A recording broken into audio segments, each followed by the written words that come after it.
Let's see if this works.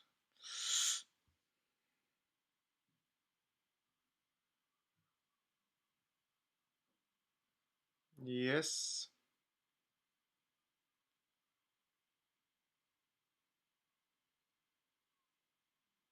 it's a little bit slow,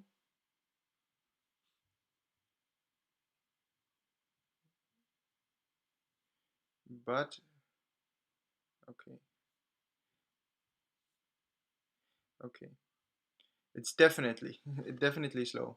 So today I've tried to do something new, which is to use a program called OBS, which is a streaming service platform, such that I can share my screen with you. I got told that that would be more entertaining by a person who wanted a shout out, and since I'm not famous, I'm gonna give him this shout out for free.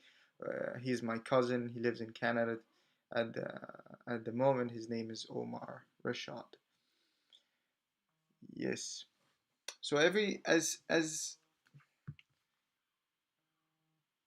so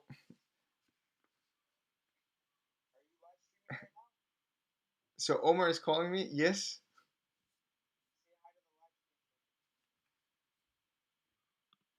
2 seconds. Okay, okay. Can you see that I'm live?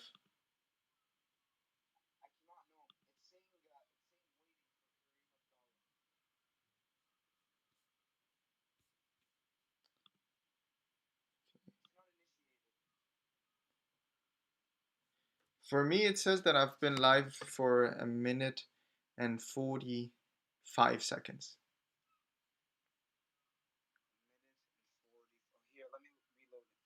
Try to go into my page and then see, because maybe I tried to do a new live stream.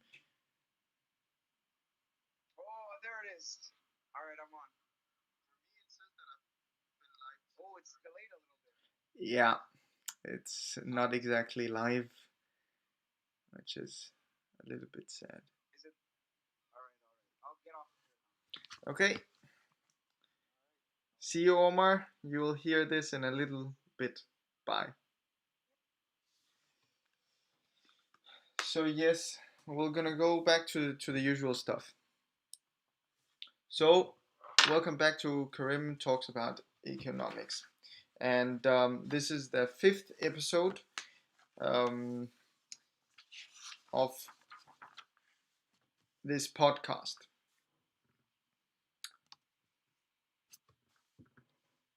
As always, thanks for tuning in.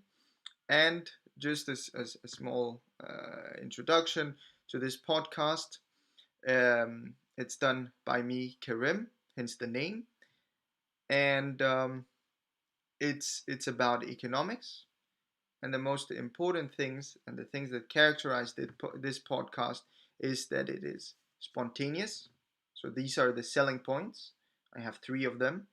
It's spontaneous, which, as you can see, I have not planned much ahead, which translates into the content, which means that we might change the focus as we go along, as we see things may become more and more important, or we might diverge from one point to another. Secondly, it's going to be informative in the sense that we gain together new information. And thirdly, it's going to be open minded, and that comes as there's no political agenda behind this. Economists usually tend to stay objective and look at raw data and then try to analyze them instead of having sort of an idea at the beginning and then trying to manipulate the data to get this result. As always, the agenda is made up of 5 points. First, the news, and then a follow up from last time. Thirdly, the reading. Currently, we are reading from Adam Smith, um, The Wealth of Nation, or an inquiry into the wealth of nation. And then we're gonna look at some new thoughts that we develop while reading. And lastly, we have a Q&A session, and it seems as if we might have some questions this time. Yes. And I discovered that I can share my screen, so let me try to do that. I think this is what I'm doing currently. As you can see,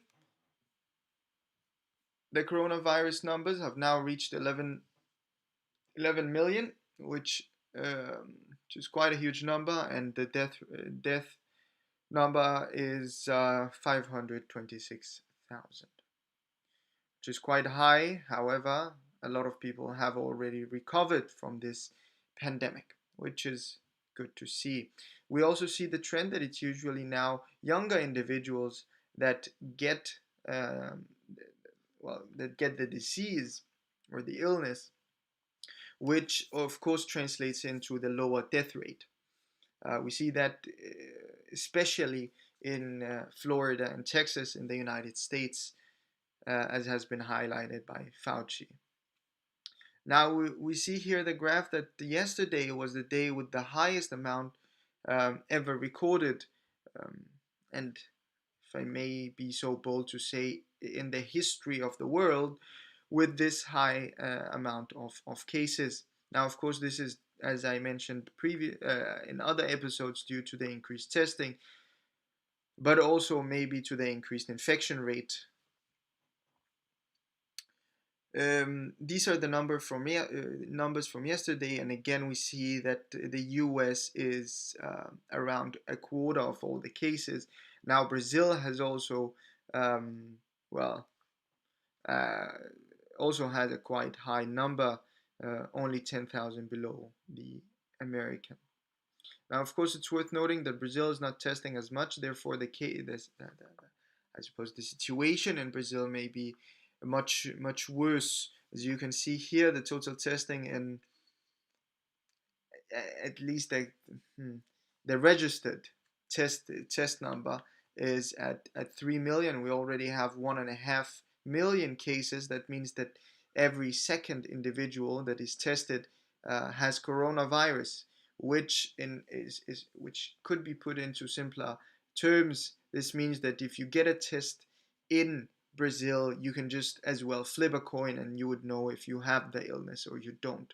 This might reflect um, difficulty for the Brazilian government to get the tests, but also how tough the situation is currently in Brazil.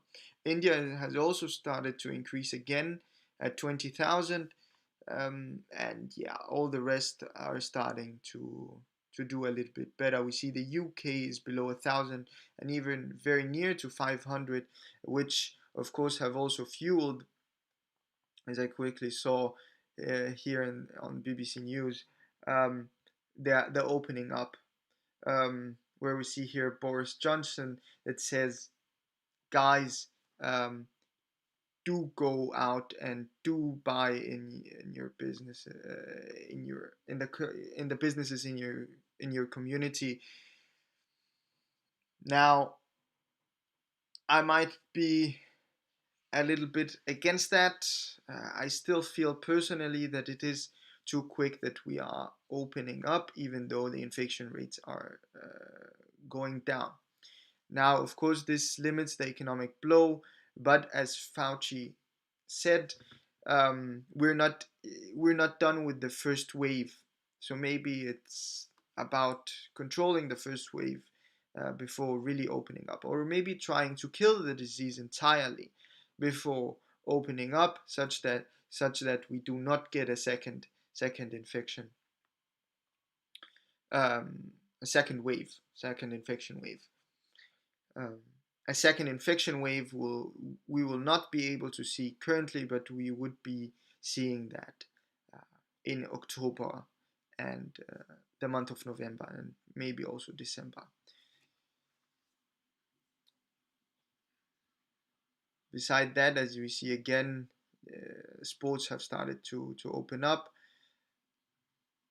And personally, also, I can tell you that more and more people, at least here in Denmark, have started to go out and party together. And we're not talking about 10 people for eating a dinner together outside. We're talking about multiple dozens of people. I'd say 20, at least from what I could see from the pictures and the small videos, 20 or even 30 individuals that party together, where they have a small concert of sorts. I personally am against that, and I would tell them to go home. Uh, to this day, today, I don't shake a lot of people's hands. I have actually started to do that, but not to a huge extent. I also wash my hands right after. Now, with Fox News, we see that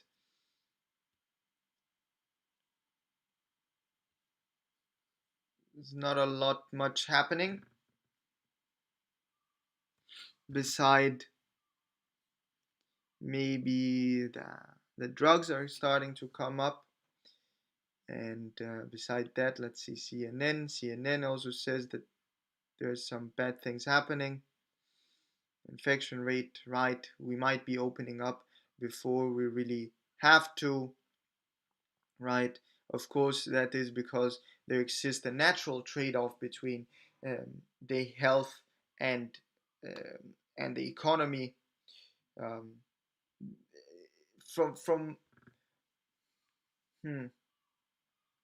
Well, my thesis supervisor was the one who had to do uh, the economic perspective on the corona crisis here in Denmark. He was the head of that committee, and he was only concerned with the economics part. And you of course also have the Serum Institute here in Denmark that is concerned with the health part. In the US, it's Dr. Fauci and the NIH. Those two things are quite separate. Both parties send their information to the government. They send them to the politicians, let's say.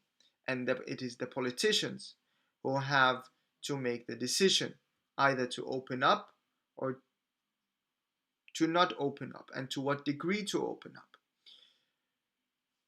It's worth noting that, of course, this goes through a political process, and there is going to be some.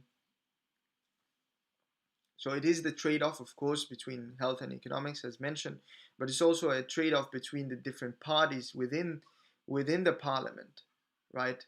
Because sometimes it's not the government that controls everything, because the government, of course, wants to maintain power, which translates back into the way that they will mm, handle the crisis. In the US, you see that there is more focus on the on the economics part, because it's the, it's the global superpower, right? Economic superpower. Therefore, they need to be strong in economic sense. Otherwise, they have China that is coming after them, and that might create some other problems. And that is maybe the most interesting thing for the politicians in the US. Now, here in Denmark, because it's a socialist country, the situation is a little bit different. Here, the weight is more on the health part. Why you saw a very quick shutdown and a long, relatively, I suppose, long shutdown, and a very gradual opening. For my taste, it's maybe too fast, even though I'm an economist and I see the consequences that the lockdown has had on the economy. Still think it's a little bit too fast. So, of course, there is going to be a political trade off, there's going to be a health and an economic trade off as well. Then the question becomes, well, why is it that the politicians are taking those measures and not allowing maybe the scientists and the economists to talk a little bit together? And that's a totally different discussion.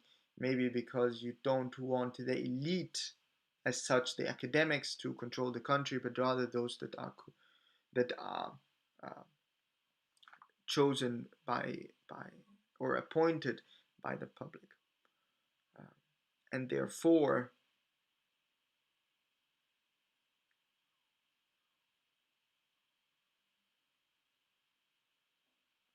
Therefore, you might get some suboptimal solutions actually, because politics plays a role. Now, in a country such as Scotland, such as excuse me, Switzerland, you might have maybe an I don't know, maybe a more optimal um, decision decision making, because it's really the people that are making the decision, not the politicians that are concerned about whether they are going to be re-elected or not. I'm going to show you one last thing, which is here in Denmark. Um, and the title says that graphs show how important it was to close down Denmark. Um, and this goes to show that maybe we are moving towards a point where we are starting to judge the politicians on their actions, and we're going to understand who did it right and who did it wrong. That is also quite interesting, in my opinion. I think that's enough for the news. We've talked about a little bit about politics also, which is quite nice and something that is maybe sometimes forgotten. But politics actually plays a huge role in our lives, even though we don't want to really admit it. It does, and the government is only getting bigger and bigger, especially with the stimulus checks that have been sent out, with the direct investments that have been done into companies. For instance, here in Denmark, um, the Scandinavian Airways was about to go under, but the Danish government bought a small portion of it. And so did the Scandinavian government. Also, in the US, you also saw the government going into Boeing. In the UK, you're seeing a lot of these packages that help the firms, and of course, the government is going to take a small proportion of these. Now, hopefully, this is only a controlling mechanism, so, and in good times they will sell these parts of the companies again and then earn a profit for the taxpayer. But that's a discussion that we can have in the future. But looking at historic data, um, in these kind of um, difficult situation and recessions, um, and especially when the government is using the Keynesian approach, i.e., spending more and more in these difficult times to get over them, it means that the the government is going to be larger. And as we've seen previously, the government doesn't get smaller because there's no reason for them to get smaller if there's no political will, right? Okay, so let's go to the follow-up from last time.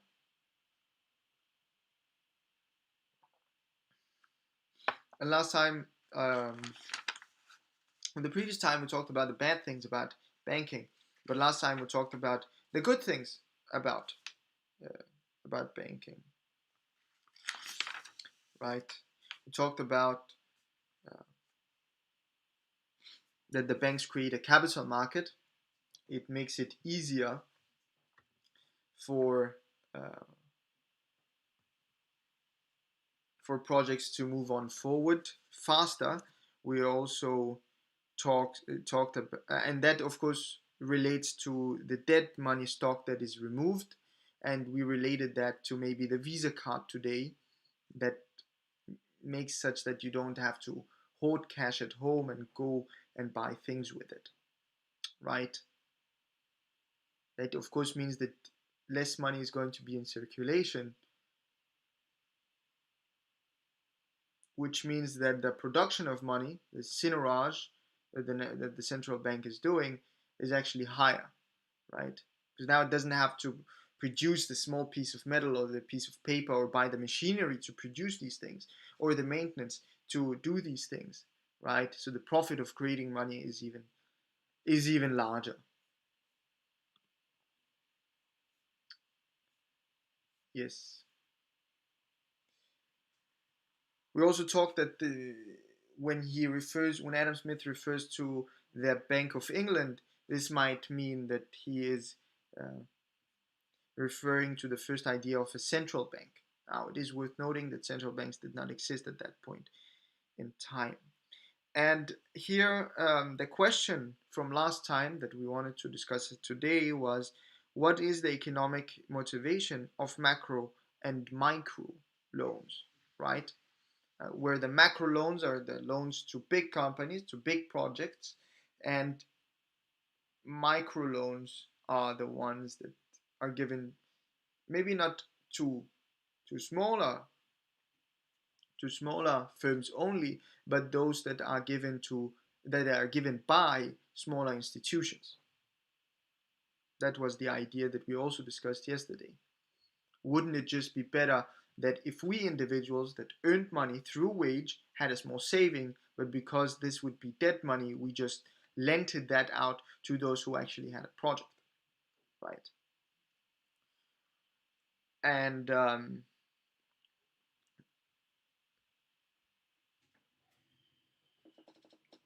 the economic motivation for that would, of course, be that we as individuals could earn a small profit on our money. But of course, if that went under, we would not be able really to get our money back, maybe because there would be no judicial uh, law making or something, because it's yourself that are going that are taking this risk.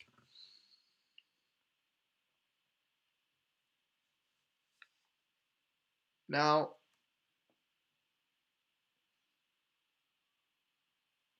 to some degree, if that's the point that Adam Smith brings to the table, well, the today's answer would be, well, the stock market is open to everyone.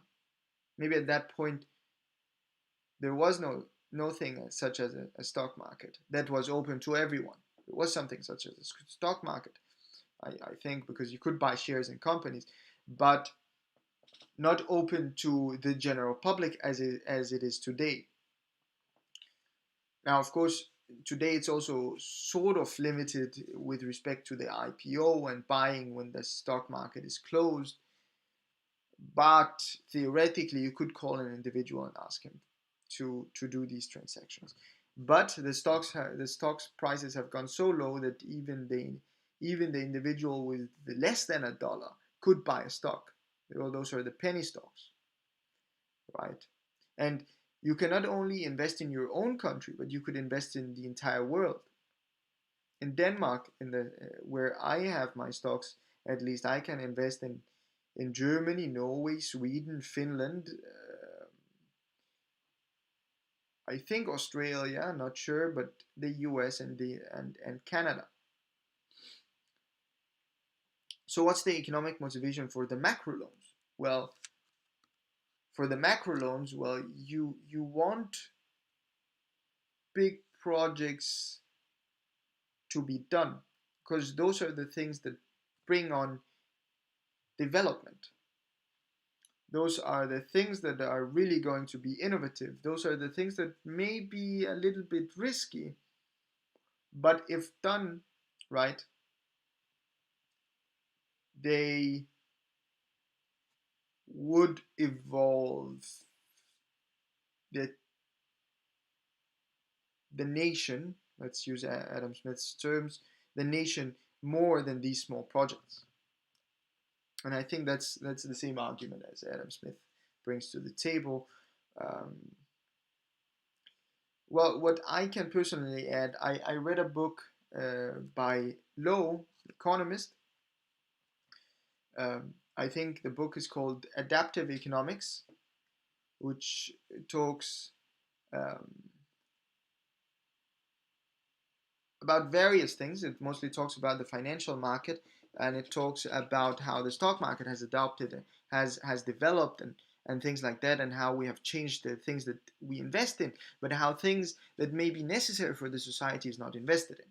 Now, the thing he says is, or the thing that he ends up saying, is that yes, investing in a huge project may be that will help society may be unprofitable, correct? also because the risk is large. And he brings the example of cancer research. So we have not found any solution to, or any medicine for cancer. And his conclusion is then that it's because cancer research is not properly financed.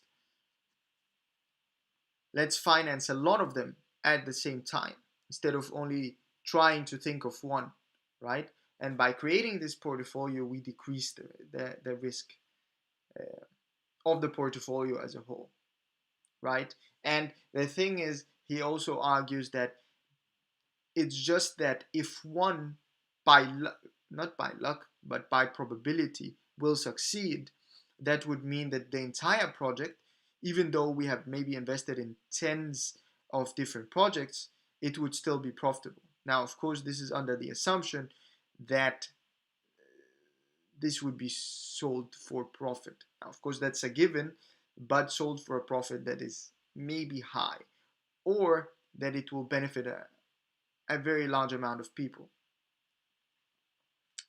Okay, so that was the follow-up from last time. It's now time for the third part of the podcast, which is the reading. Let me get to that. Just give me a second. Just making ready to take notes. And as yesterday and the day before, I have not read anything in my spare time, which means that we'll just continue from where we left off yesterday.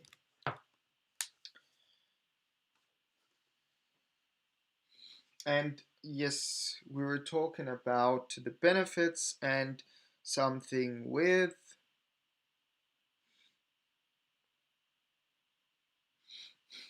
controlling the money supply, and what would happen if it was not controlled by the country itself, right? Um, but yeah, let me just start from here.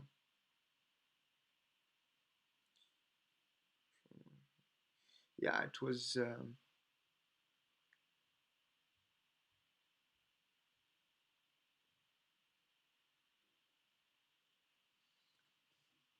the idea of the circulation of money, that uh, there there is circulation of money between dealers and dealers, i.e., bankers and bankers, and that is in big amounts. But there is also that bit, and that can happen in banknotes, while um, those that occur in the normal economy between the dealer and the individual, or the consumer and the consumer, right, is going to to be done in gold and stamps, so i.e. in coins, and there, but that will change hands more frequently, because the value of this is not going to be equal to the value of this. However, this would, yeah, change hands faster, and even though the amounts that are being circulated may be the same, um, we can have less of these because they are being circulated at a higher frequency. Yes.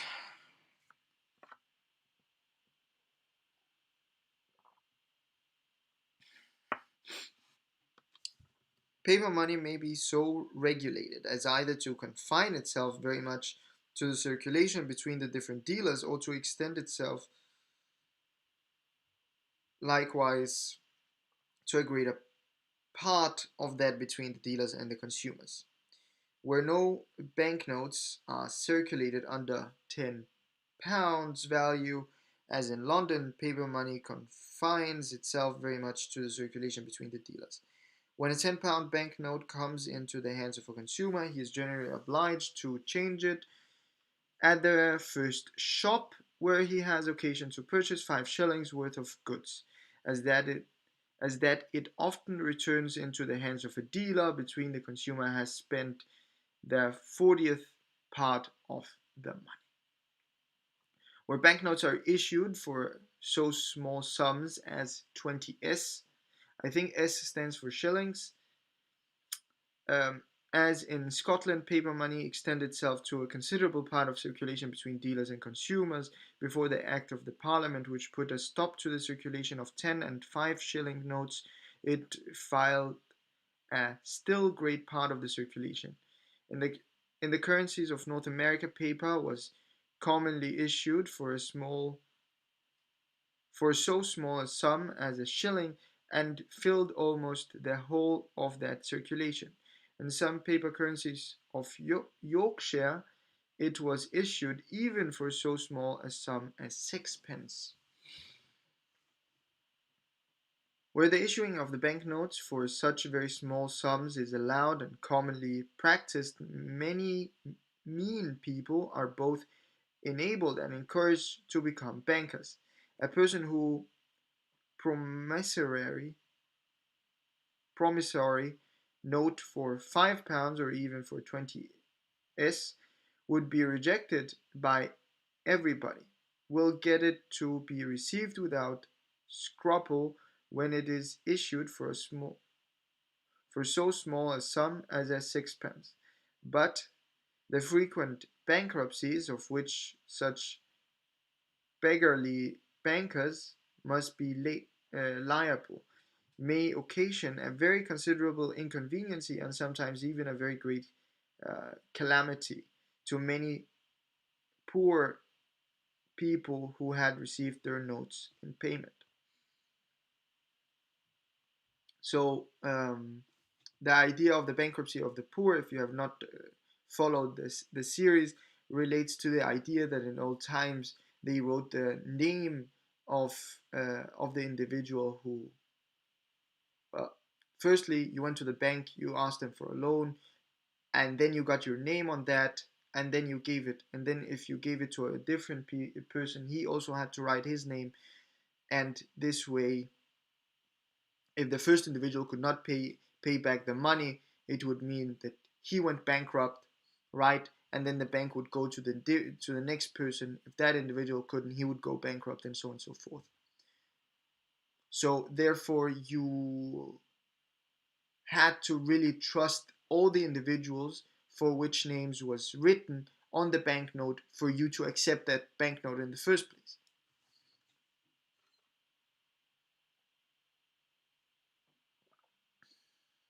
It were better perhaps that no banknotes were issued in any part of the kingdom for a smaller sum than £5. Paper money would then probably confine itself in every part of the kingdom to the circulation between the different dealers as much as it does at present in London, where no banknotes are issued under £10 value, 5 being in most part of the kingdom a sum which, though it will purchase perhaps little more than half the quantity of goods, is as much considered and is as seldom spent all at once as £10 are amidst the profuse expense of London. Where paper money, it is to be observed, is pretty much confined to the circulation between dealers and dealers, as at London, there is always plenty of gold and silver, where it extends itself to a considerable part of the circulation between dealers and consumers, as in Scotland and still more in North America. It banishes gold and silver almost entirely from the country. Almost all the ordinary transactions of the interior commerce being thus carried on by paper. The suppression of 10 and 5 shilling banknotes somewhat relieved the scarcity of gold and silver in Scotland, and the suppression of 20 shilling notes will probably relieve it still more. Those metals are said to have become more abundant in America since the suppression of some of their paper currencies. They are said likewise to have been more abundant between the institution of those currencies. Though paper money should be pretty much confined to the circulation between dealers, yet banks and bankers might still be able to give nearly the same assistance to the industry and commerce of the country as they had done when paper money filled almost the whole circulation. The ready money which a dealer is obliged to keep by him for answering occasional demands is destined altogether for the circulation between himself and other dealers of whom he buys goods. He has no occasion to keep any by him for the circulation between himself and the consumer who are his customers and who bring ready money to him instead of taking any from him. Though no paper money therefore was allowed to be issued, but for such sums as would confine it pretty much to the circulation between dealers, yet partly be discounting real bills of exchange and partly be lending upon cash accounts, banks and bankers um, might still be able to relieve the greater part of those dealers from the necessity of keeping any considerable part of their stock by them unemployed and in ready money for answering occasional demands. They might still be able to give the utmost assistance which banks and bankers can with proprietary give to the traders of every kind.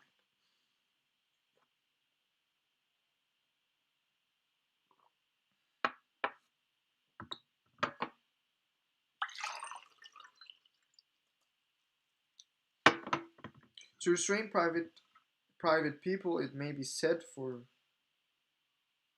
receiving in payment the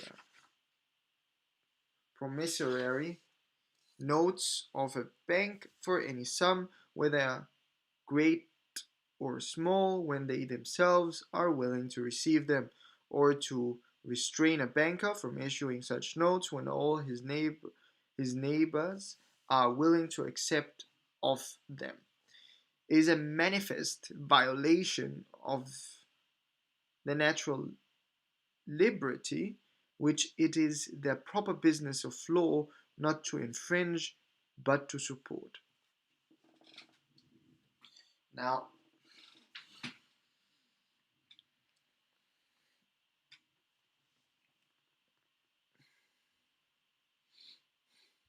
there's a lot happening here.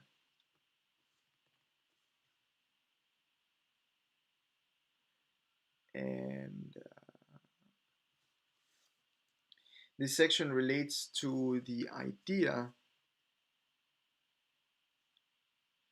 that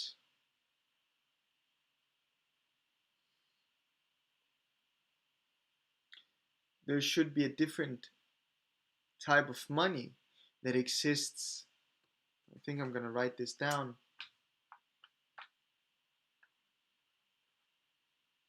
Different types of money. Different types of money should exist between the dealer and the dealer and the dealer and the consumer, right? And there should be a distinction, a clear distinction here. Now, in today's world, I don't know if that actually exists. One could argue that today we don't have these. Well, the idea here is that you have paper money and you have bills, right? And you have actual coins. Well, maybe this relates to maybe futures, right? So the financial, uh, it's not a currency rather, but yeah, the futures are more of a promise. It's well, that is also what banknotes was at that point in time. It was promises that you would have this money, right? So maybe futures directly relate to the idea here of having a money that is traded between the dealers and the dealers, or that switches hands between dealers and dealers. But yeah, let's carry on. But those exertions of the natural liberty of a few individuals, which might endanger the security of the whole society, are and ought to be restrained by the law of all governments, of the most free as well as of the most despotical. The obligation of building party walls in order to prevent the communication of fire is a violation of natural liberty exactly of the same kind with the regulation of banking trade which are here proposed. So now he's going into law. Adam Smith is going into and arguing that if these big money notes, right, are given to the consumer, it's a little bit unfair uh, because they would be held accountable for the businesses. In the sense that if the business goes bankrupt, then the bank will go back to them, as mentioned earlier in the podcast.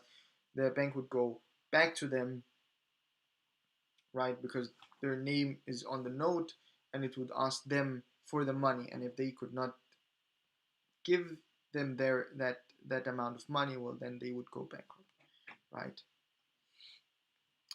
Interesting. So we're talking a little bit about law now. A paper money consisting in banknotes issued by people of undoubted credit, payable upon demand without any condition, and in fact always readily paid as soon as presented, is in every respect equal to the value to gold and silver money, since gold and silver money can at any time be had for it. Whatever is either bought or sold for such paper must necessarily be bought or sold as cheap as it could have been for gold and silver. The increase of paper money, it has been said, by augmenting the quantity and so consequently diminishing the value of the whole currency, necessarily augments the money price of commodities. But as the quantity of gold and silver which is taken from the currency is always equal to the quantity of paper which is added to it, paper money does not necessarily increase the quantity of the whole currency. From the beginning of the last century to the present time, provisions never were cheaper in Scotland than in 1759. Though from the circulation of 10 and 5 shilling banknotes, there was then more paper money in the country than at present. The proportion between the price of provisions in Scotland and that in England is the same now as before the great multiplication of banking companies in Scotland. Corn is, upon most occasions, fully as cheap in England as in France, though there is a great deal of paper money in England and scarce any in France. In 1751 and 1752, when Mr. Hume published his political discourses, and soon after the great multiplication of paper money in Scotland, there was a very sensible rise in the price of provision, owing probably to the badness of the seasons and not to the multiplication of paper money.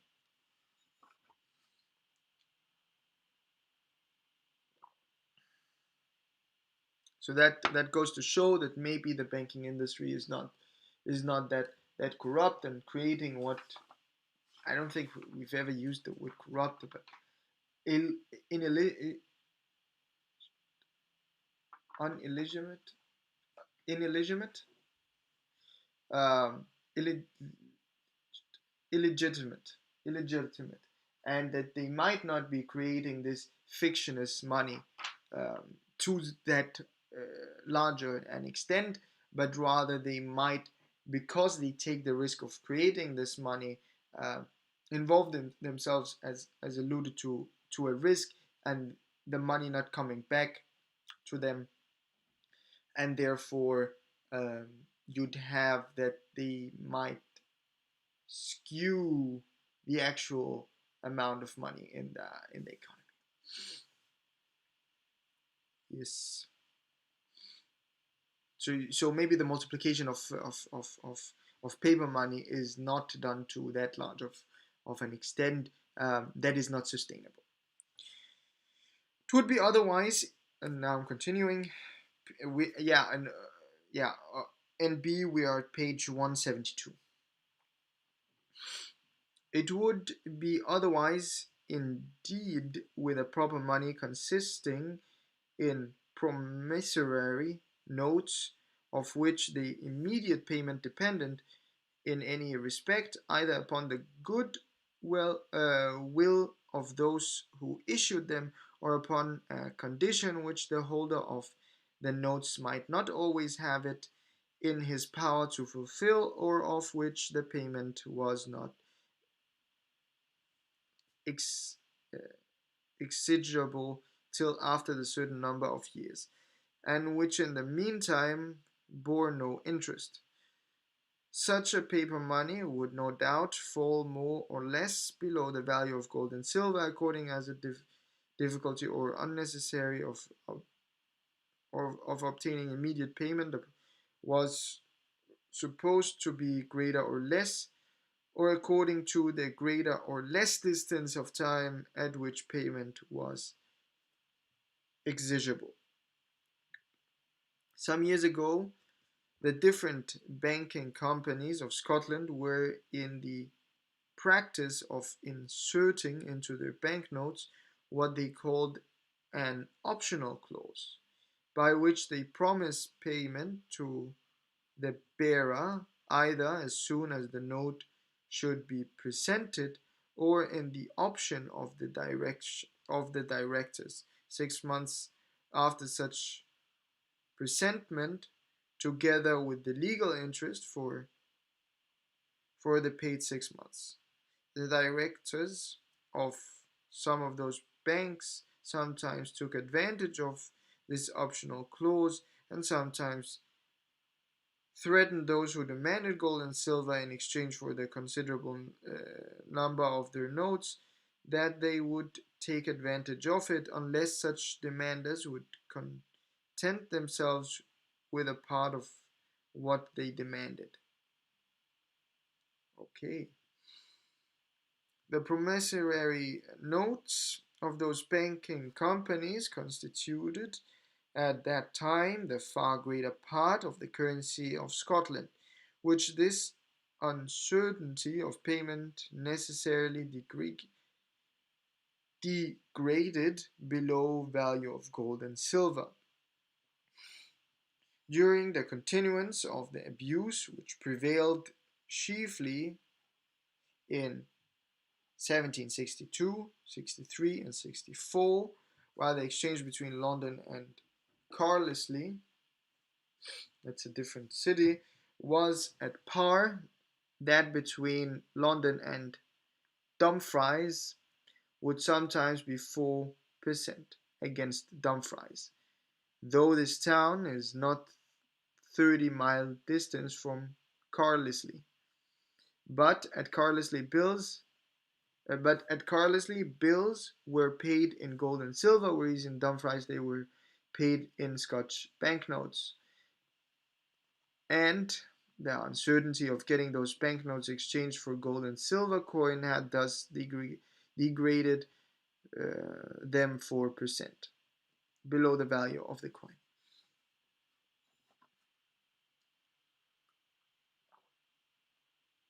So here we're talking about risks, right?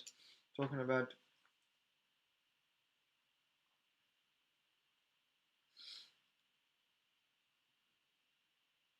risk of commodity degradation. I'm gonna call it that.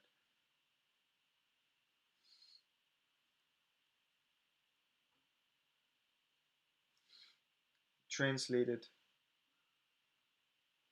into less value for uh, that, I'd say that money, but that currency. Yeah, I'm gonna call it a currency.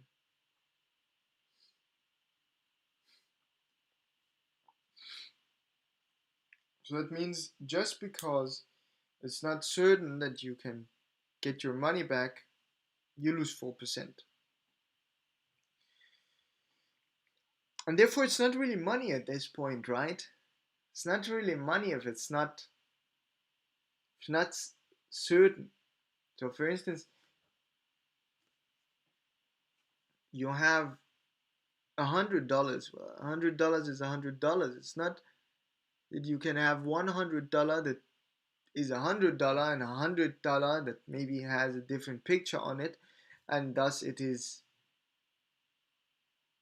$96, right? It does not exist today.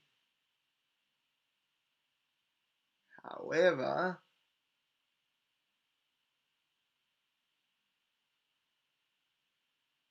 it's not. I'm not gonna say stocks, but maybe bonds. Maybe these are bonds, right? Which I think is fair to say. These are. It's fair to say that these are bonds. This is very fair to say, actually. It's just very difficult for me to see a world where people walk around with bonds in their hands and trade them with one another. Of course, these are different times. Maybe that is what is referred to here. Let's continue. Page 173 at the very top. This same act of parliament, which suppressed 10 and 5 shilling banknotes, suppressed likewise the optional clause and thereby restored the exchange between England and Scotland and its natural rate, or to what the course of trade and remittances might happen to make it.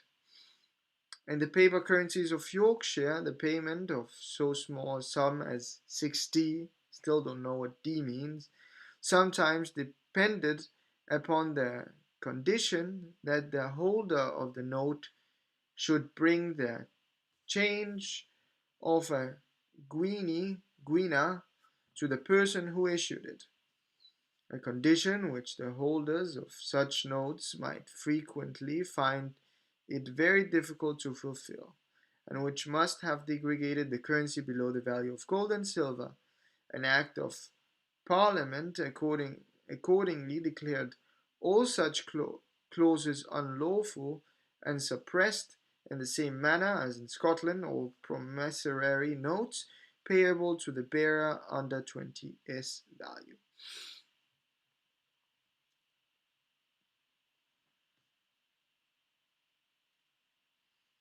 It's very interesting to read and see how many laws were actually put into place and that the government actually did consider all of these things. It really puts things in perspective, right? Because that's also what's happening today. We're analyzing so much, but apparently back then they also analyzed a lot. Uh, and the government was concerned about the stability of the country. Yes, it's natural that the government would want the stability in the country, but it goes into this extent and goes into the banknotes, right, and makes the laws about how to exchange them. This was something that I personally would not have thought, right? Uh, I think here I'm gonna write as a note strong strong government control,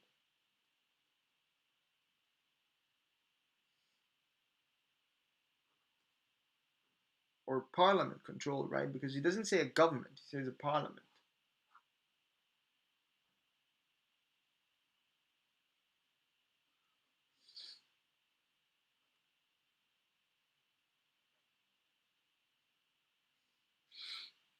Which is quite interesting, right?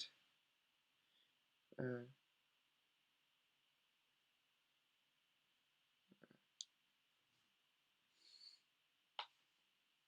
Now, of course, the parliament could be existing of the noblemen, right? But they still multiple people. It's not one individual. It's not this ministry, right? It's really the parliament. So there is a political discussion, maybe not as democratic as it is today, but to some degree it still exists, which for me is quite fascinating to think about, because we think that we cannot really compare ourselves with these individuals, right? We cannot compare ourselves with Adam Smith or the people that lived in the 18th century, but really it seems like we can, right? Because we might not have reached that far after all. Now, the rules of the game have changed, but the game itself, I don't think have changed. And that's I think one of the essential reasons, or one of the main reasons why I'm reading this book and I'm sharing it with you, because these things are fundamentals.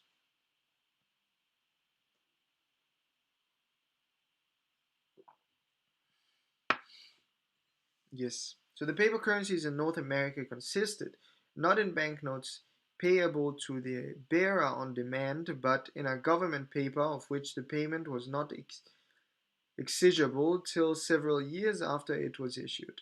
And though the colony governments, interesting, paid no interest to the holders of the paper, they declared it to be, and in fact rendered it, a legal tender of payment for the full value for which it was issued, but allowing the colony security to be perfectly good, £100 payable 15 years hence. For example, in the country where interested is the 6% in worth, little more than £40 ready money.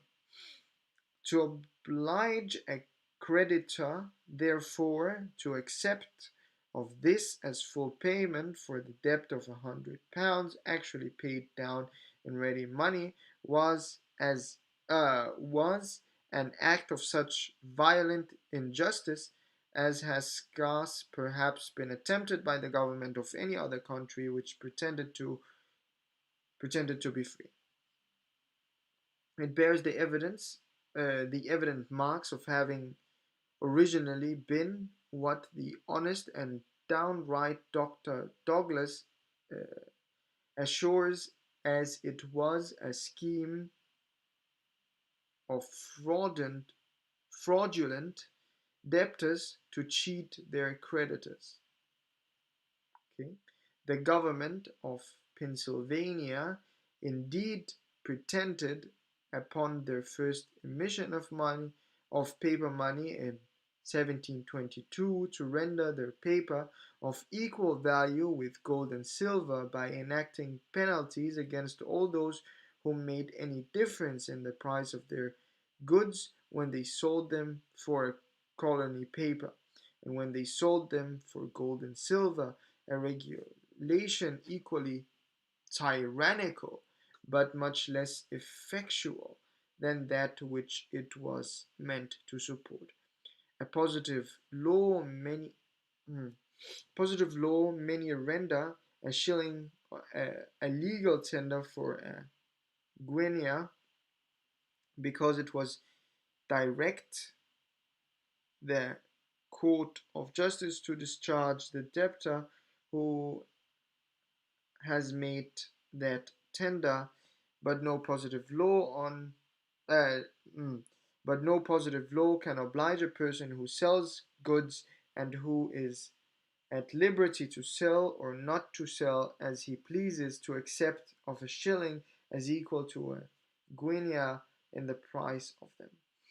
Notwithstanding any regulation of this kind, it appears by the course of exchange with Great Britain that £100 sterling was occasionally considered as equivalent in some of the colonies to £130, and in other to so great a sum as £1,100 currency.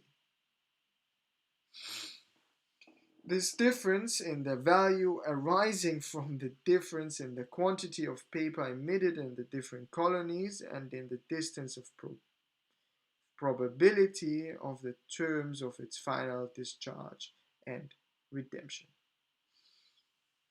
No law, therefore, could be more equitable than the Act of Parliament, so unjustly complained of in the colonies, which declared that no paper currency to be emitted there in time coming should be a legal tender of payment. My God. This means, this really tells you the risk that people, at least in the new colonies in North America, right, were undertaking by using their own currency, own state currency, right?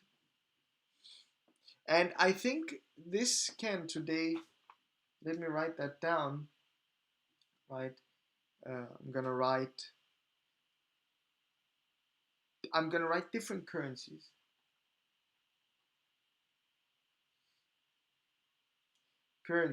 and then I'm gonna write forex market in brackets. I'm gonna tell you why. Because this, for me at least, it kind of relates to different currencies, as alluded to, of course, but directly to different currencies. So the dollar and the euro, right? So to some degree, because you're holding the money of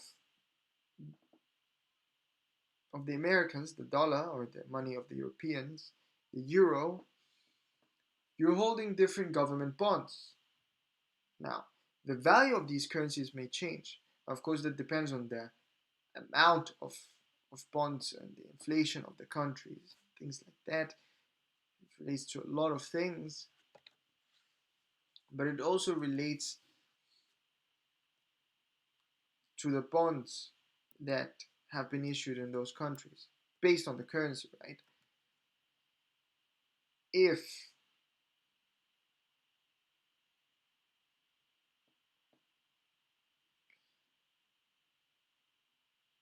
you believe that the German government is going to pay back their bonds, well, then you believe that the euro is going to be stable and that they will not have to lend more money and thus print more money and thus increasing the amount of currency and thus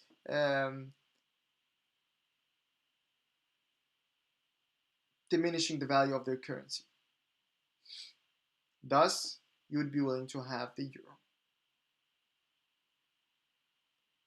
Now, if you did not trust the German government, you would not have you would, and let's say the exchange between the dollar and the euro, the exchange between the dollar, no, the dollar and the euro, in that case you would need much, like, you would want many more euros to give for this $1, and that is what happens here. Of course, the opposite direction, and then also with the same currency, right? Just different notes. So what's happening here is that you have some currency that is printed in the UK and currency that is printed in the new colonies. The money that is printed in the UK, you trust that has a high value. If it says £100, you're willing to trade £100 worth of goods for it. Now, in the new colonies, the US, you did not trust that this £100 was actually £100, and therefore you would, well, because you're over there, let's say you have the £100, well, in order for you to switch it around and take the American instead, you would want, here the example is given between 130 and 1100. Shows you the huge difference, right?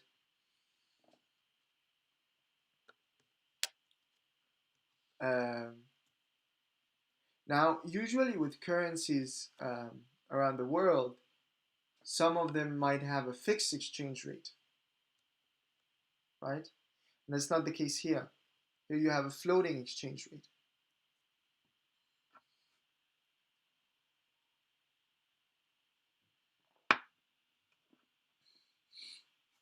Let me tell you why.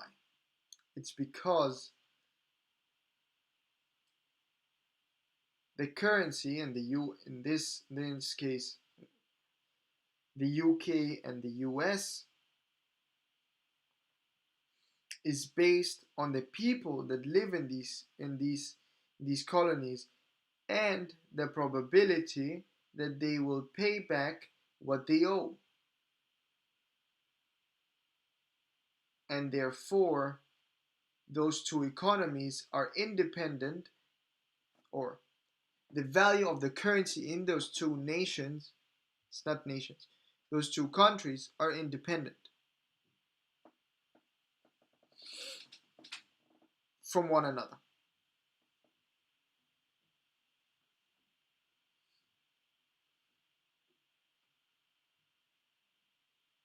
Yeah, I think that's fair to say. I think that's fair to say. Now, let's assume the case of they had a fixed exchange rate, then you would change the interest rate that is given on these notes, right? You would not change the actual value of that note. You would say maybe that's a totally different instrument, but for simplicity reasons, I think it's fair to say that there's not a fixed exchange rate here. However, one could argue that there is a fixed exchange rate, right? Because you're considering the gold as the thing that you're fixing on. But but in the sense that they are independent, it is yeah, it's floating. But it is fixed to the yeah, but not one is fixed on the other. And we're not considering gold here. We're just considering the two kind of currencies, right? So yeah, you could see it from both point of view, and this perfectly highlights the point that this podcast is open-minded, right? We went from one idea into a totally different idea. And now we're like, is it this or this? Well, it depends on blah blah blah blah blah, right? And for you, it's also informative because you get an idea into how an economist thinks, right? For an economist, usually there's not a clear-cut answer. Usually it depends on the conditions and the circumstances for which we analyze the problem. We have gone into the one hour. I think it's fair if I end here, but it's also a little bit unfair if I end here and not make this a little bit. I think I will end here. Then tomorrow will be a little bit shorter because, as you see here on page 175, there's going to be a different chapter. But yeah, let's read the end of this chapter tomorrow. Let's cut it short today then. And let me put an arrow for where I have reached. Now, it is worth noting that today I did not highlight a lot, which goes to show that it wasn't that technical or that in depth as the past times, and maybe there was also not very interesting quotes, but more of an explanation, lengthy explanation of things, which I also find interesting. So if let me just take a sip of water.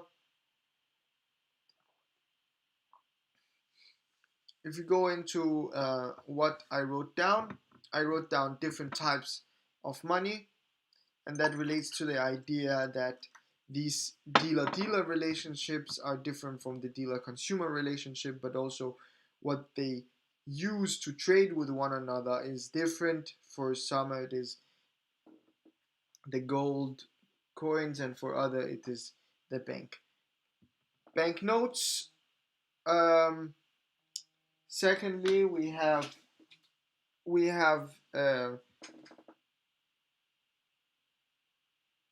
I wrote down risk of commodity degradation translates into less value for the currency, and that was the idea that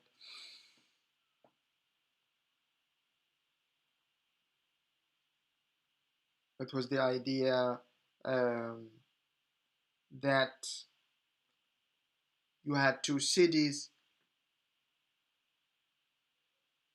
and if in one city the chance that you got your money back for this banknote was less, well, then you would value this banknote itself less, and that was Dumfries and Killasey in relationship to London, where in Killasey they had different laws than Dumfries. That then translated into Dumfries having -4%.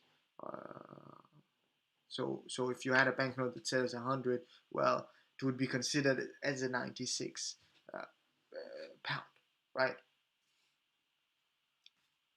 We also had a small discussion about the strong parliament control and the laws, and that people at that point in time maybe was not too much different or so much different than us today, and that it is very fascinating that they think about these kind of details, one can argue, right? Like, we at that time there didn't even exist a central bank, right? you you had people still trading with of gold and silver. You still had slavery, I think. If you didn't have slavery, well, at least you had some people that you called barbaric. You still had colonies, right? And you had here like you called everyone who was not a European barbaric. So it's not like we're living in the world that we're living in today, at least, right? You also didn't have that much of globalization, right? Which meant that either England was very far ahead of its time, or the people in England were very clever,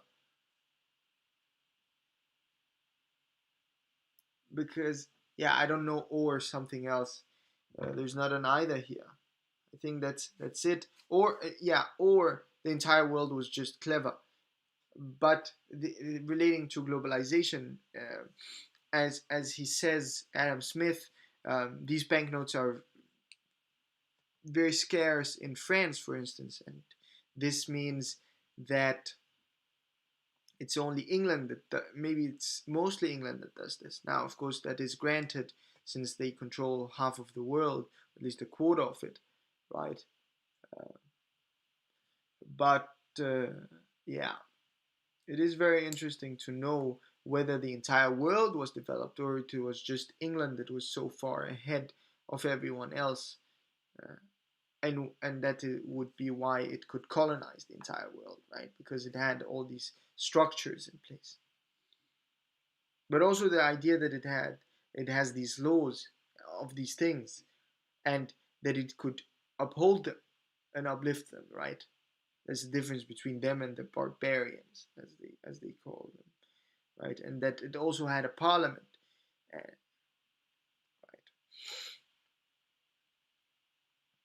And it also gives us an idea that the governments of the colonies was maybe also free, which allowed this difference in the currencies, right? But he also says the colonial governments, right? So the government of the colonies, which goes to show that the the colonies had their own laws, and also now looking in the back mirror, maybe that allowed them to to become their own country, right? So the creation of Canada and the creation of the United States of America. And lastly, we had the idea of different currencies.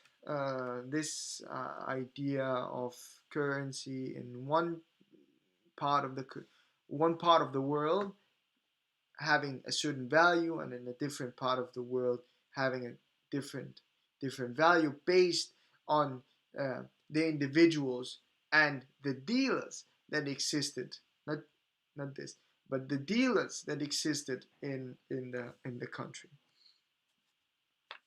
I don't know if there's very much to add here, uh, but I can already tell you that the question I will have for next time relates to the discussion that we had about the uh, floating exchange rate and the fixed exchange rate, right?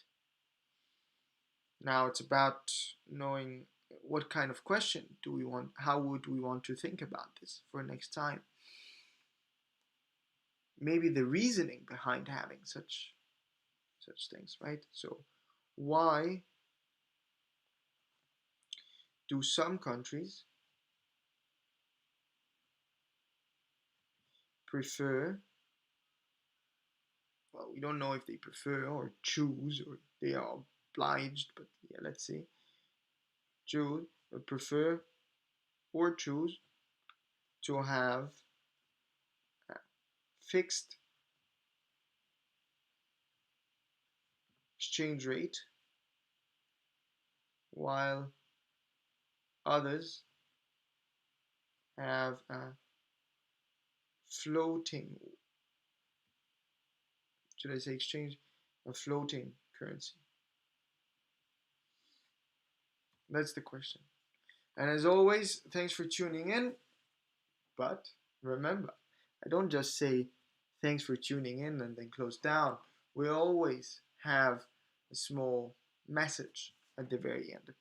Not a personal message, but something that will give you motivation for the rest of the day and to keep on not struggling, but working hard the next day. We've talked about looking at things from different point of view and looking for your passion and the things that makes you motivated, and just find the thing that gives you motivation just for 1 second.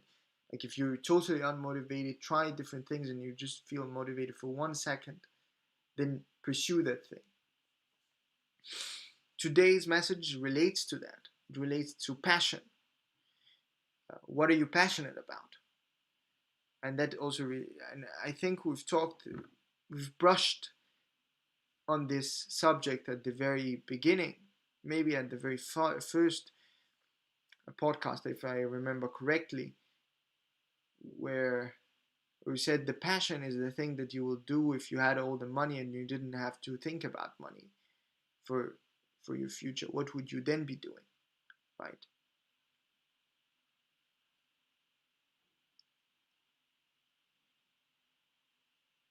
I think you don't have to spend a lot of time searching for your passion. While it is interesting to think that you have to find your passion and that is the thing that you searching for your entire life, you should not live life because you're searching for your passion. Live life and passion will come to you. Try things and passion will come to you. Sometimes you sit down, you're stressed, you're anxious about nothing. You're stressed and anxious because you don't know what motivates you. You don't know why you don't want to work. And usually it's because nothing is really motivating you and you have not found your passion.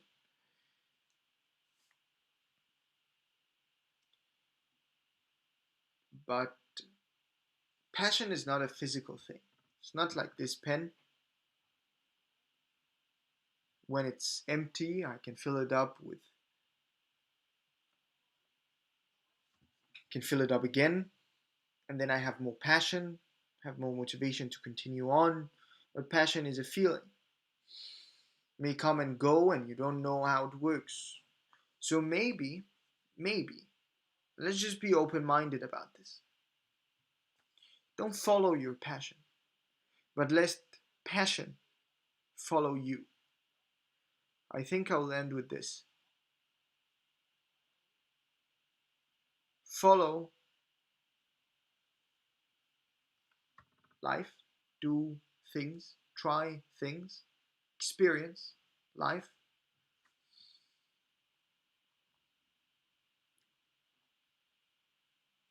Don't follow passion, let passion follow you. Right? There is also a quote that says, uh, what is it?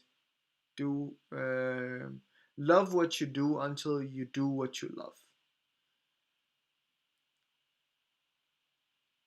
And I think that makes sense because you don't know what you love. Maybe you don't know what you love. Or maybe you also know what you love.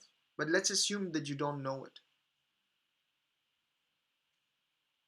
Then just love what you do. And if you love it, at some point, it will give you fulfillment. And you would maybe have found your passion. Because it's very important to have something to do, to not be narrow minded, think that, because it quickly becomes a spiral, can become a spiral down. But we want to spiral up, right? Just take small steps and don't follow your passion. Let passion follow you. Thanks for today. Have fun. Stay hydrated.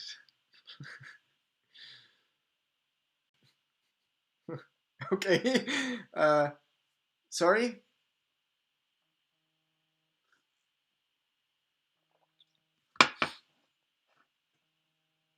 Sorry. I think.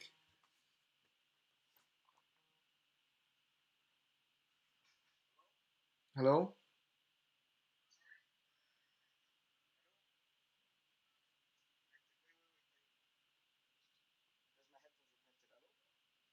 Yes, the stream is back on. I forgot that we have a Q&A session and it seems as if we actually received some question this time. I was in a different thing. Yes. Let's read.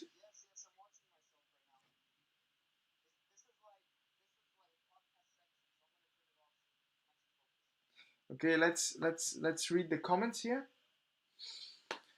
So, firstly it says, is it delayed to prevent publishing your bad habit of spontaneously saying the N word out loud?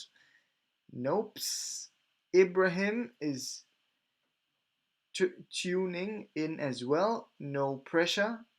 Did you use OBS to produce this episode? Yes. Thank you, Omar. Do you think globally borders are going to be open anytime soon? Well, for the US, definitely and hopefully not.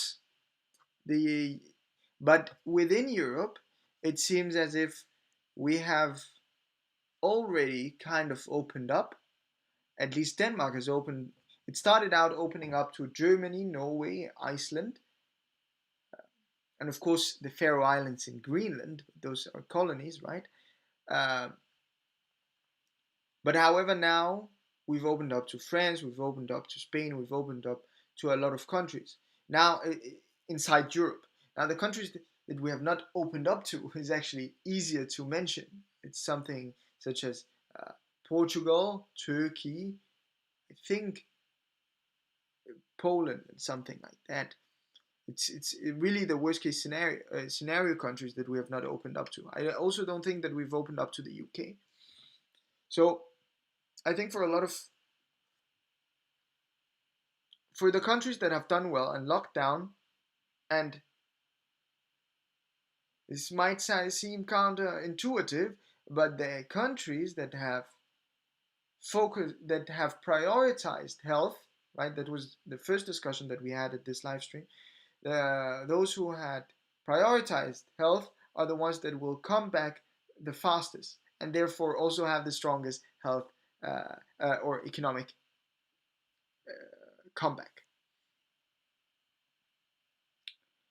Why is Adam Smith the father of economics? And that's the next question. Why is Adam Smith the father of economics? In which way did his book contribute to modern economic practices in the Western world? Well, his book did not. Hmm, his book is rarely mentioned in modern literature. However, a lot of people have built upon his work, and those people have had people that have built upon their work, and so on and so forth. And this is one of the first book that goes into so much depth, maybe not into microeconomics, but at least into macroeconomics, right? About how the world works and how you should actually um, count the growth domestic product. So he doesn't say the growth domestic product of the country, but the net productivity of the country, for instance, right? So it's quite advanced for the time, and I personally also used it in my thesis, right? So there's always something that he describes in a certain way that you can use as a metaphor for a lot of today's concepts.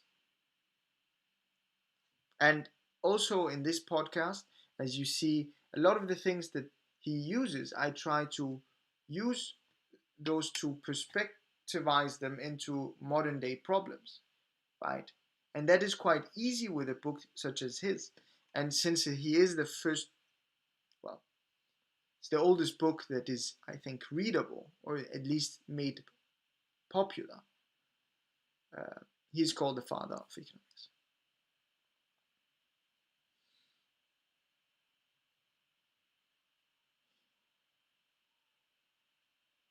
What is the secret to looking so damn handsome? It's good hygiene and it's taking cold showers and great genetics. But I know it's Omar that is asking this question, therefore, I'm sure that you also have those genetics, Omar. So don't worry.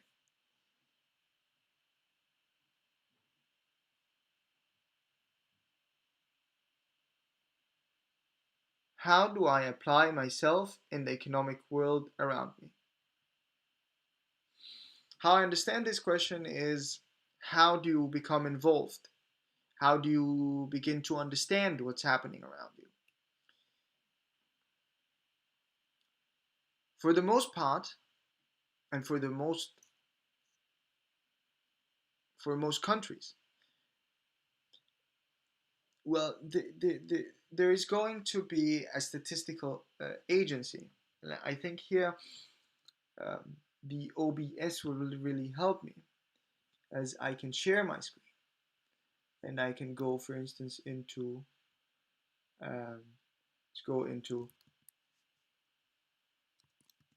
so here, just right here, as you can see, the statistics bank. That's one way of doing it. Now, you can do your own research here, right? Do a lot of things.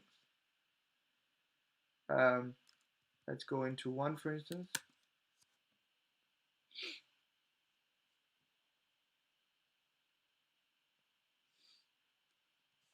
So these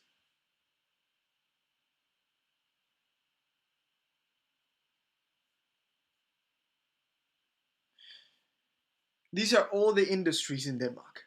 All the industries. This is a very, very basic analysis. These are all the industries that exist in Denmark, and then you can look at, well, men and women and how many have worked in those different industries in those different years. This is a very basic analysis, but what I'm referring to, maybe this is too advanced and you don't want to do your own analysis, but you just want to understand what's happening. Well, in that case, you can go into their homepage, and usually they have beautiful analytics that they themselves find interesting and that they they know that maybe are quite relevant at this point. I'm sharing this in the Danish perspective, and I'm sure that it also exists for the Canadians. So Canadian statistics or something like that. Now, also the ministries posts a lot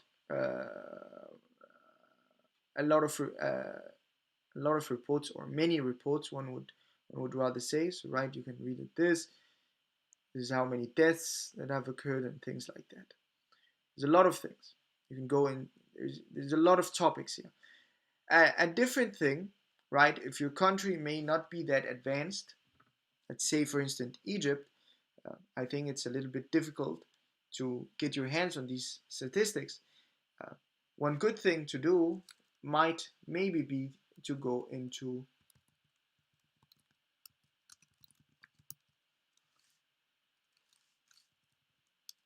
the central bank. Usually, the central bank, well, we know that the central bank's job is to maintain uh, a stable currency and stable inflation, and that it controls the interest rate of the country and the lending rates. Now, they have to be very, very, very transparent, not only with the citizens of their own country, but also to citizens outside the country, as they want to promote investments in that country in order to make this currency more stable, right? And also because this way your country becomes generally also more stable, right? So that it's not only the individuals within the country that buy maybe the government bonds, but also um, some hedge funds, right? If you live in the U.S., maybe you want to hedge against the U.S. a little bit and buy in Europe, and here the Danish government bonds may be an option. And therefore, they are very transparent. And this is also the case with countries that, as alluded to, that might not have all of these analytics, but a country such as, I know, Egypt, the Egyptian central bank, has sort of the same. Of course, the website is not this advanced, but they also publish a lot of things, and a lot of analysis, right? So here you also have statistics, and usually the good thing about this, while the statistic Denmark might be in Danish, the the central bank will usually be in English as to promote foreign investment. As you see, most updated figures. Uh, I also know that the American is quite a good one. Uh, a recent thing that I've been following is the Federal Reserve in the U.S. and the balance and the balance sheet, and that is to see, well, how much money have they really kind of printed out, right, or at least lended out. And here you can see, yeah, we have the 2008, so the recession. They had to do something, right, to push out money to control the huge recession that happened. But also here, you see, when they say, "Ooh, we're gonna have a stimulus of 2 trillion, 3 trillion, and things like that," here's where you will find it. And as you can see, their balance went from 4 million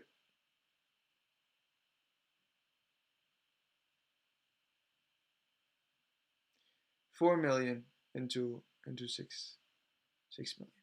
So yeah, it increased by 50%. It's up at 7 at this point. And I'm quite sure this is not millions. I think this is 7 trillion, if I'm not too mistaken. It should be trillions at least. Quite sure of that. Because it's huge numbers. But you can see this is the economic impact. The good thing, however, here, if I may be so bold to say, is that it has started to stagnate, and it's in some weeks, and this is published weekly, right? I think this is published for every single central bank weekly. Uh, it has diminished, which says that we might be on the right track and that we have stimulated the economy well now, and there might hopefully not be the need of anything, and we can start to go a little bit, a little bit back, such that if a second wave hits, we can stimulate the economy even more, right? Let me go back. Yes. Um, let's see if there's any questions. I really like the motivational part.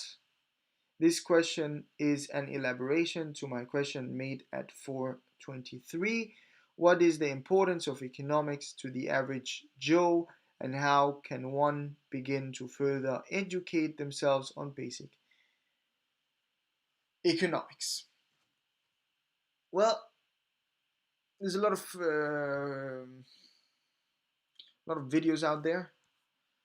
Go watch Milton Friedman. Firstly, I think you need not to know who you are, but as alluded to, politics plays a huge role in our world. While everything has to be backed on data, everything is also motivated by the political ideology that you subscribe to. So if you're a libertarian, Milton Friedman is going to be a good person. If you're not a libertarian, Milton Friedman is also going to be a good person to look at, because you would disagree with him for a little while. But it depends on your age. If you're young,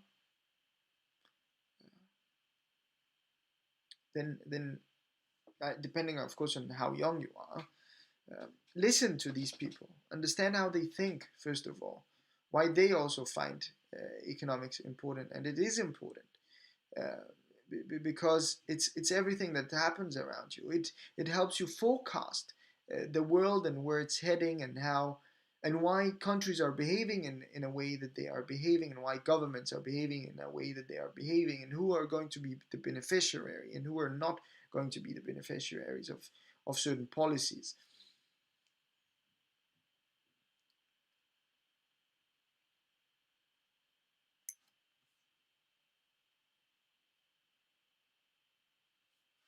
Now, to educate yourself, you listening to things, yeah, is interesting, but also try to pick it in your school. Try to pick it, if not as a major, then as a minor. I think that's how it is in the U.S. and Canada. Um, the idea is that you should understand basic things. What is it that the central bank does? What is it that the government does? What happens in recessions? What is a recession? Is there something such as a business cycle? Like, is it certain that every between seventh and tenth year we are going to have a recession? If so, right? Because some people believe that we don't have these recessions, right? It's just exogenous shocks. If these exogenous shocks don't come, well, then you will not have a recession. And if they come, well, how will we react? And here I'm going to relate it back to the policy part, because it's important to know who's sitting in power, because it depends on the person who's sitting in power how the reaction will occur. Now, the central bank is, luckily for us, independent, which means that hopefully the currency will maintain its value. But if the government suddenly says, well, we're going to lend a huge sum of money, well, the central bank could tell them no, but they could do it, they could overrun that, right, and just take the loan, but then the value would be diminished and inflation would occur. Venezuela, Zimbabwe comes to mind. The importance, it's everything. I'm going to tell you, it's everything. Uh, when you're young, when your parents are not well educated, when your parents are not very integrated in the society and maybe have, or maybe, no, I'm not going to say integrated, but have a different kind of job, because at that point you would have a group of friends and you would start talking about loans and things like that. So it's very, hmm, what am I trying to say? Well, what I'm trying to say is that it might be difficult for you to understand the importance of this for you who come from a low economic family, or a family that is not well integrated in the society. But once you start reading and understanding these things, right? Just start with the basic things. Look at graphs. That's pretty easy. If they make sense, they make sense. If they don't, read what's written underneath them. So this figure shows blah blah blah blah blah blah blah blah blah. So this is always out there.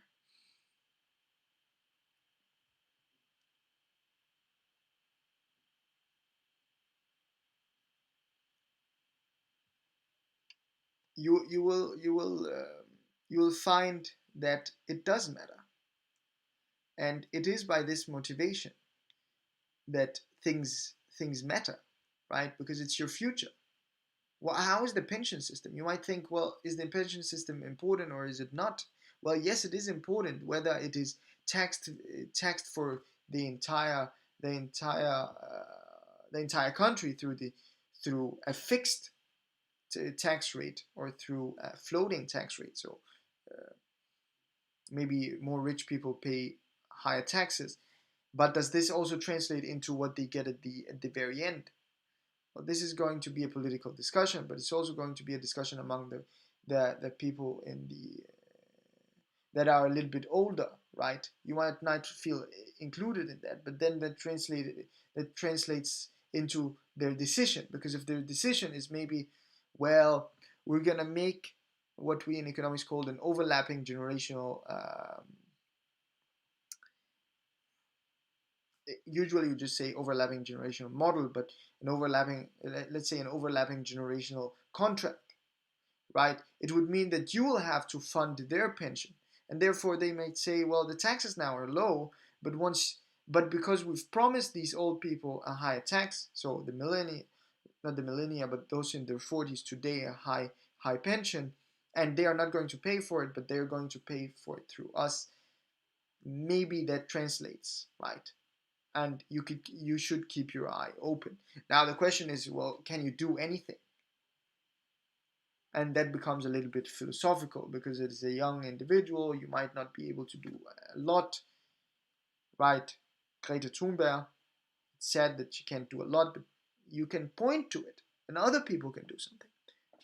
Or you can ask yourself, is it better to be led blindly or not blindly?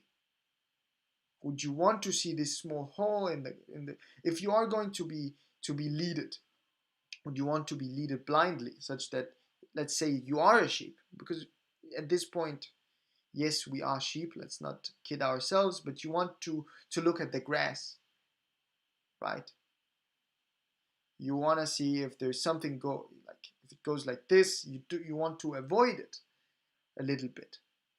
While you have to walk this direction, you want maybe to go like this, or something like that. And this way you're better off. Any other questions? No? Therefore, I think I will end the stream now. Thank you. I've given my motivation. Stay curious. Have fun. And remember,